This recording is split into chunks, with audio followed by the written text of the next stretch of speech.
The man who reads nothing at all is better educated than the man who only reads the news. We have a story here. Donald Trump Jr. just got booed off the stage by his own supporters. Really? His own supporters. First of all, I question whether or not they're supporters of his if they're booing him. But the story's actually really complicated. And Vice, the Washington Post, The Hill, I actually like The Hill, but I'm disappointed. They have no interest in doing the legwork to help you understand what actually is happening. Why was Donald Trump Jr. actually booed? Well, they don't really get into the nitty-gritty. They want to paint a picture in your head that Trump's supporters are turning on him, that they're booing, and it's bad news for Trump. That's not at all what's happening. In their quest for clicks, they are misframing stories. They are misleading you. They want you to click, and it's literally making Democrats go insane. I'm not exaggerating. I talked about this earlier today, at least in my opinion. We know that according to a new poll released by Axios, Democrats are being angered by literally everything. And the reason for it is that the news is lying to you. I've got several instances I'm going to show you where they're lying. But the big story that I really want to break down is what happened with Trump Jr. and why was he being booed? It's actually kind of nuanced. There's a group of far-right and white nationalist individuals who are upset that even though conservatives say they're for free speech, they've been shutting down Q&A events. They've been barring some of these people from coming to these events, so they're angry. And so they're booing Trump Jr. for not taking questions. It's actually a bit complicated. They say they support Trump Jr., but I have to question that. See, the challenge is for someone like Trump Jr., who's overtly saying, he says to the effect, I don't want to give these people a platform because they're looking for a soundbite. And many conservatives question whether or not these America First and white nationalist types actually support the president because all they're doing is generating negative press. You see, it's complicated. I'm not here to take sides. I'm here to point out that you've got one side saying we don't want you here, another side saying stick to your principles, how dare you, not allow free speech. And that's a complicated battle. Vice is not interested in telling you the actual controversy. They just want to paint a picture that Trump Jr. supporters are turning on him. So I've got a couple stories I'm going to show you. And then surprise, this is really crazy to me. It's the Daily Mail that actually breaks down better in their headline why this is happening. While the Washington Post, and which had some of the original reporting on this, does get into the more extreme political beliefs of these hecklers, the headline, the headline, which is mostly what people read, they don't read into the story, it's misleading. So people are reading these stories and they're being told two different things at the same time, and it's making people insane. So this will kind of be like an offshoot of the video I did earlier this morning with this as the crux of the story. So let's read this and try and figure out what happened with Trump Jr. Before we get started, head over to timcast.com/donate if you'd like to support my work. There's several ways you can help me out. The best thing you can do is just share this video. Because what I'm trying to do is take these mainstream stories with no context that don't inform you of what's actually happening and help shine a light on reality. But I'll tell you this, man, it's getting impossible. It really is. I try my best every day to read the news and fact check it. So when I saw this story about Trump being booed by his own supporters, I said, let me look into this and figure out why his own supporters would be mad at him. In reality, it wasn't his supporters. It's people who like Trump to an extent. They tacitly like Trump because he's the best they have, but they don't like Trump, so they booed him. It's actually quite complicated. And when I realized this and saw all of these stories, I was kind of surprised. Here's the big point. When the left demands that white nationalists and far-right individuals be deplatformed, the media says, well, there it is, the principled left calling out the far right. When Trump Jr. does it, they make fun of him, they mock him, they belittle him, and they make it seem like his own supporters are turning on him. The media is simultaneously reporting two different things, and there's the double standard. Now, what I'm trying to tell you is, this morning when I saw that Politico report that contradicted another Politico report, I'm thinking to myself, how can I fact check anything if the same outlet claims its own reporting is false? You can't do it. And we're getting to a point now where it's seriously mind-breaking, even for me. I'm a journalist. I read this. I try to know the facts, but it is mind-breaking. When I read two stories, the New York Times says Jack Posobiec lied when he claimed that Vindman was consulting Ukrainians. Then they have a report saying Vindman consulted Ukrainians, and I'm like, where's your editorial oversight? What's real anymore? Perhaps on purpose.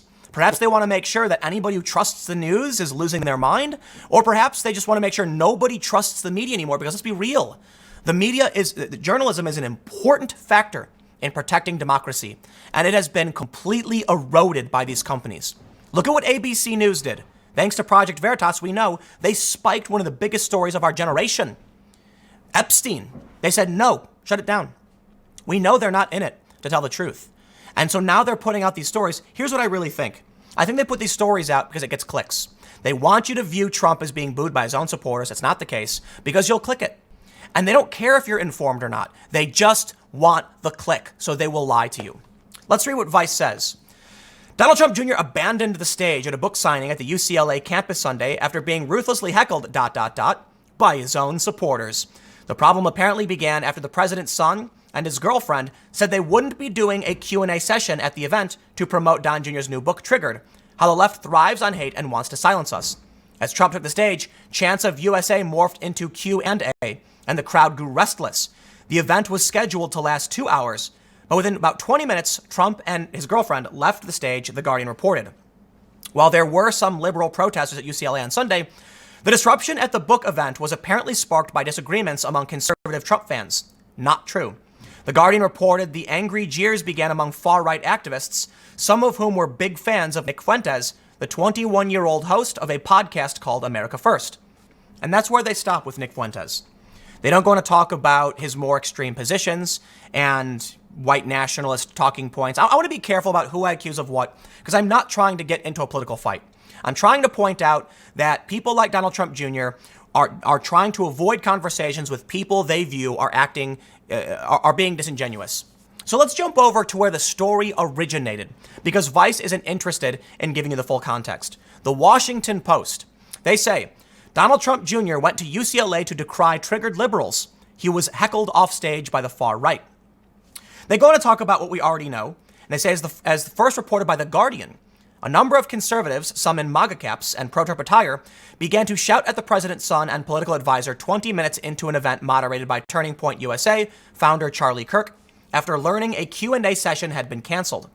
Video from the event showed a chant that started out as USA, USA, turning quickly into angry cries of Q&A minutes later.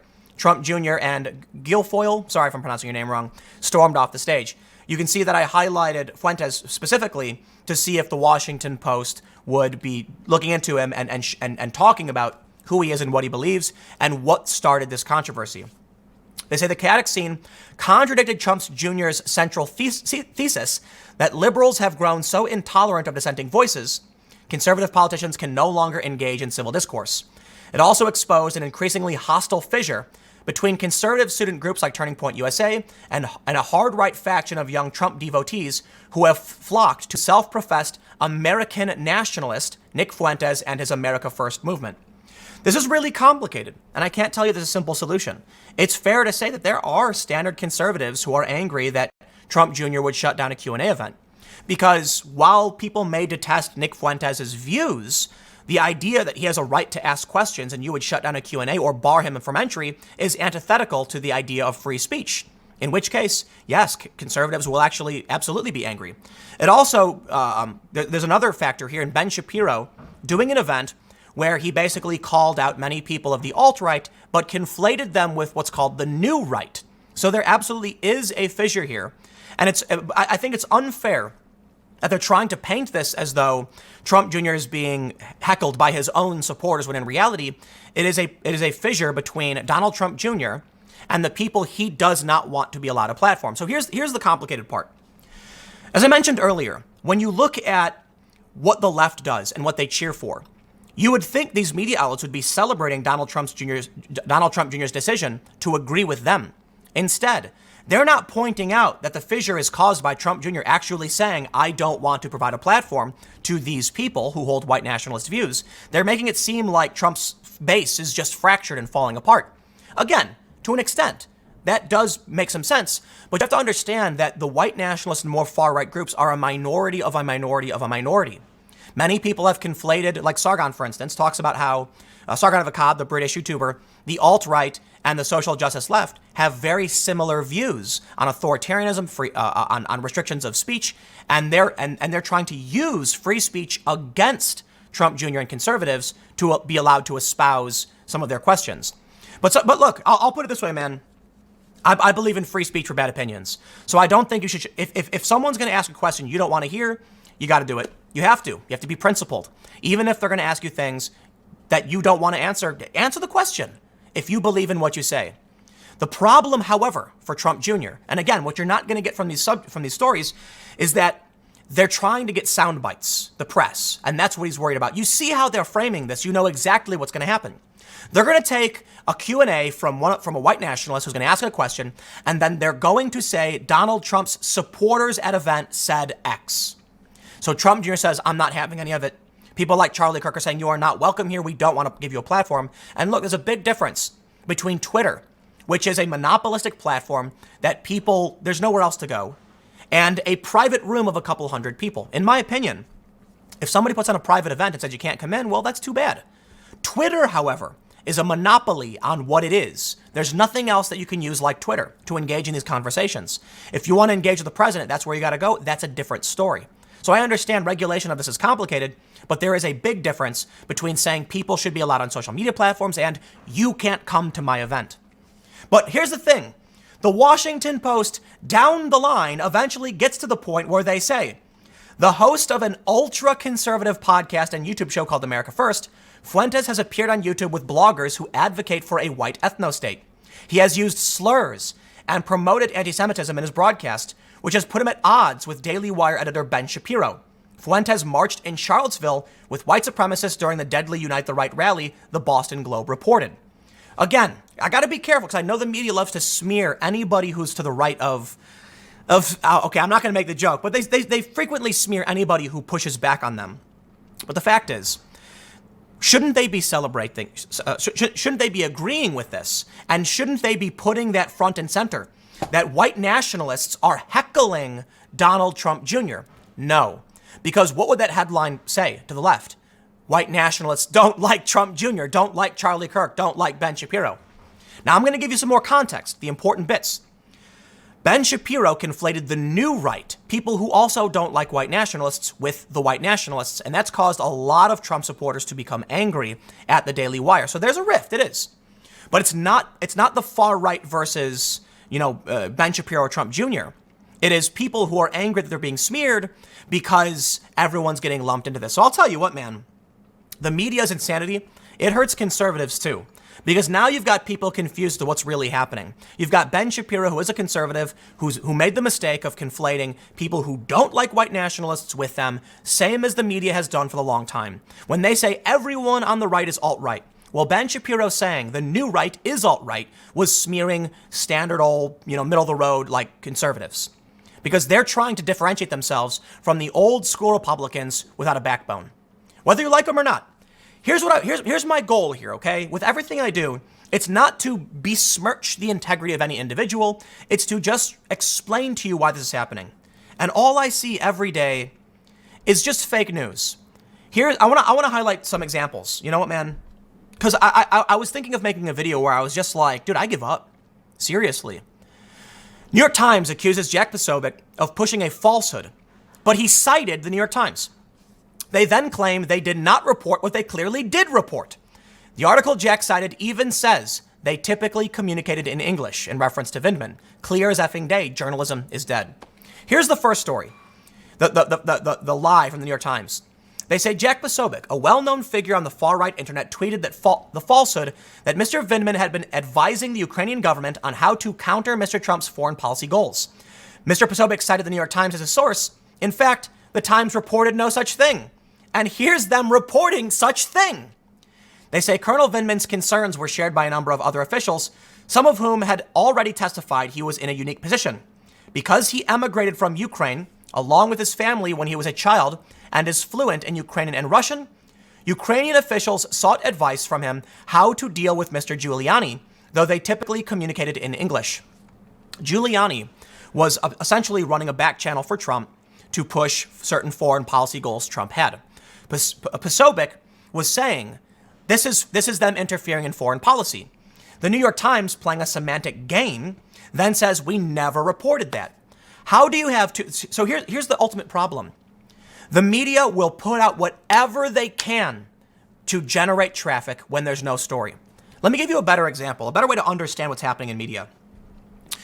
With the rise of the internet, you no longer needed sections. The newspaper, you had the Metro, you had sports, entertainment.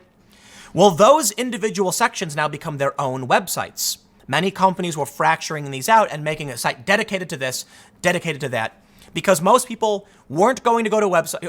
Actually, let me give you an understanding of news. On YouTube, for instance, channels that do really well do one thing.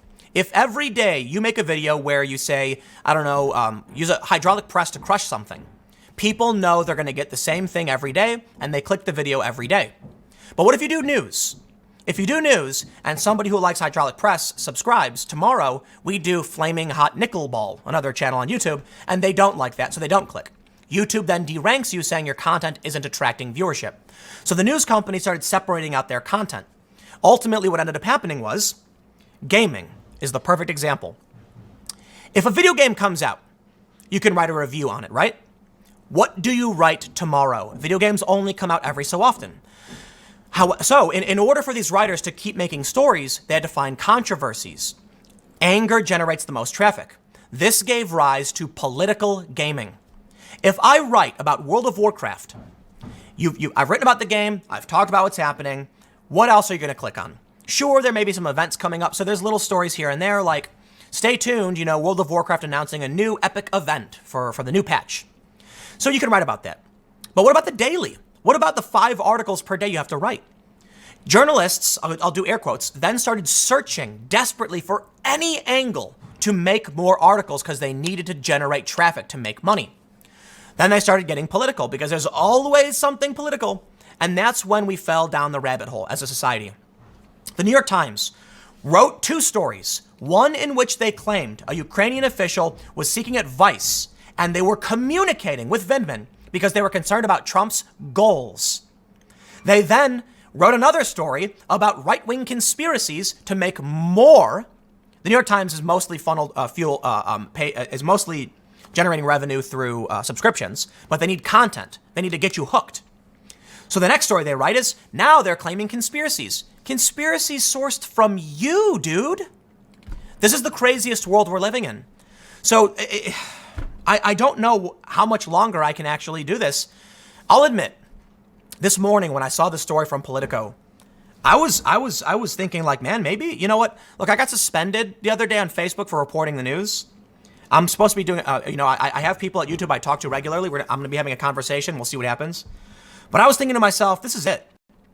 I facetiously said journalism is dead for a long time, but I got to tell you, man, one Politico story from the other day, they say that Giuliani believes Ukrainian officials conspired with the Clinton campaign and the DNC to help boost the Democratic nominee's campaign and damage Trump's candidacy. No evidence has emerged to support that idea. But this story from 2 years ago literally says that Ukrainian officials were working directly with a DNC consultant to funnel negative information, and it went in depth. So yes, evidence exists. The people you're complaining about, who you're calling conspiracy theorists, are citing you. So what do? Where do we go from here? I don't know. I'm trying to break down and understand why Donald Trump Jr. is being booed, but I think at a certain point, you just have to ignore the news. It's just not real anymore. It is broken down to a point where I'm absolutely shocked. I think it was Ron Johnson was talking on MSNBC, and he said, look at what happened with the DNC and Ukraine and them trying to dig up dirt. Katie Tur, the anchor, says that's Russian propaganda. It's a conspiracy theory. No, it's a Politico story. You can't even trust mainstream news anymore. Listen, man, for the longest time, what I've been breaking down for you is that the media will say something incorrect and I'll fact check it. But what am I supposed to do when Politico says Politico is wrong? When the news outlets say their own reporting doesn't exist or is factually incorrect? I don't know what to tell you, man. Do I just never use Politico again? I honestly don't know. But I can tell you one thing. As I mentioned in my video earlier this morning, it's making Democrats go insane. Here's the data. Republicans don't trust news. So when they see the two stories from Politico, they say, yeah, whatever. I don't care because you're fake news. But the Democrats believe it. What happens when your brain is trying to believe two stories from the same source that say 1 + 1 is 2, 2 + 2 is 7. 1 + 1 is 2, 1 + 1 is 1. Which one do you believe? You're like, but you're telling me both at the same time. Well, the Democrats tend to trust the news. So naturally, their confirmation bias defaults to whichever story fits their worldview. That's what the media is doing. They're making money off this. So I don't know where we go from here. I really don't. It's smart, though. Think about it. I mentioned before, if you write a fake story, people will click it. You'll get 1 million views. The next day you retract. No one cares. You made the money in ad revenue. It's lucrative. But now they got an even better play. Write a story that says Trump did a backflip. Write a story that said Trump did a front flip. And people will click whichever one, whichever one is gonna play to their biases. You know what that means? If I was gonna make a video saying trust the media or don't trust the media, I don't know which one's gonna get more clicks. In fact, the video I did yesterday didn't do too well. Relative, it was the worst I've done in worst my video's ever done in a long time. But I'm not concerned about that. It was an important video and I talked about it. Imagine if a news organization could say, if people, let's say someone's favorite color is blue, someone else's favorite color is green.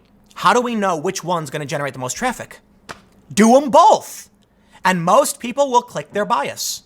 And that's what we're seeing now. The New York Times, in a short period of time, putting out two stories that contradict each other because the average person's going to click whichever one fits their bias. In one, they say, here's a man who's subverting our foreign policy by consulting a foreign government. Here's one saying, that's a big conspiracy. Don't believe the right wing. And the left is going to click that one, and the right's going to click that one, and then neither is going to understand what's really happening. But New York Times doesn't care because they got your money anyway. So in the end, what can I tell you about Trump Jr. in his book? That it's complicated. That not everybody booing him is a real supporter. That some people are concerned about whether or not there will be people are going to uphold their principles. Is Donald Trump Jr. just bending the knee because he's scared of bad press? You know what, man? Maybe. And maybe it's time we stopped caring about what the media said. I think that's where I'm at this point. Because I don't know what to tell you. I really don't. Maybe none of it's true. Maybe Politico's right. Maybe they're wrong. Which Politico story are you going to pick? Which one are you going to think is the right one? You're going to pick your bias. And then we're all worse off for it. Thanks for hanging out. Stick around. Next segment's coming up at 6 p.m. YouTube.com/TimCastNews. I will see you there.